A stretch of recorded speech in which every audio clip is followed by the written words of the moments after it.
अब 32 में कहा है कि उस परमात्मा के मुख्य ज्ञान में, उसी के मुख से उच्चरित उस ज्ञान में जो तत्व ज्ञान है उसमें बहुत प्रकार के वर्णन किए हैं। अब देखना अध्याय नंबर 4 और ये श्लोक नंबर 32-31 तक आपने पढ़ा। इस प्रकार और भी बहुत तरह के यज्ञ एवं बहुविधा, इस प्रकार बहुत तरह के यज्ञ वेद की वाणी में, इन्होंने ब्राह्मण का अर्थ वेद कर दिया, वेद ये गलत कर दिया।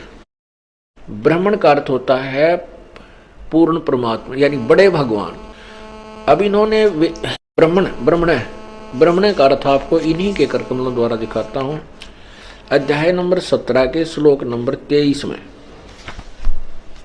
ये देखो, ओम तत्सत, ओम तत्सत,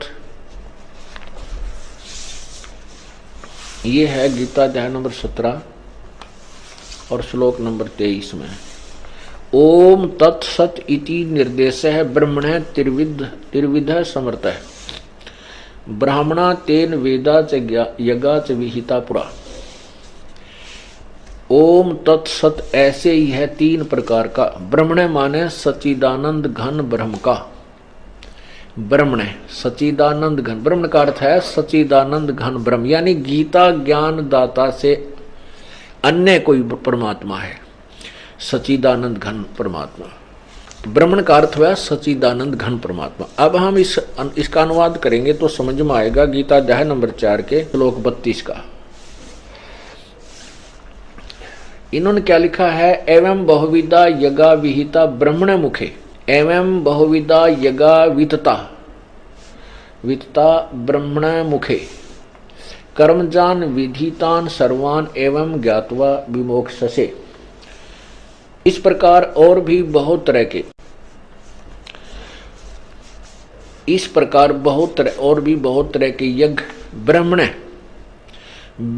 मुखे, ब्रह्मण माने सच्चिदानंद घन ब्रह्म के मुखे माने मुख्य वाणी में, उनके मुख के द्वारा उच्चारित वाणी अर्थात तत्व ज्ञान में।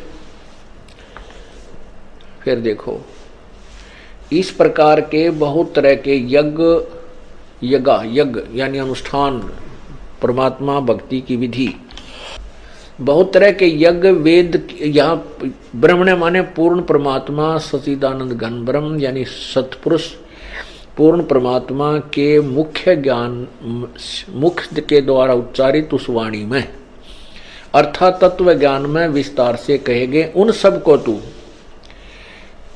कर्म जान यानी कर्म से ही पूरे होने वाले समझ, मन इंद्रियों और शारीरिक क्रिया द्वारा संपन्न होने वाले जान। इस प्रकार तत्व से जानकर ज्ञातवा उनके अनुष्ठान द्वारा तू कर्म बंधन से सर्वथा मोक्ष से विमोक्ष से मुक्त हो जाएगा।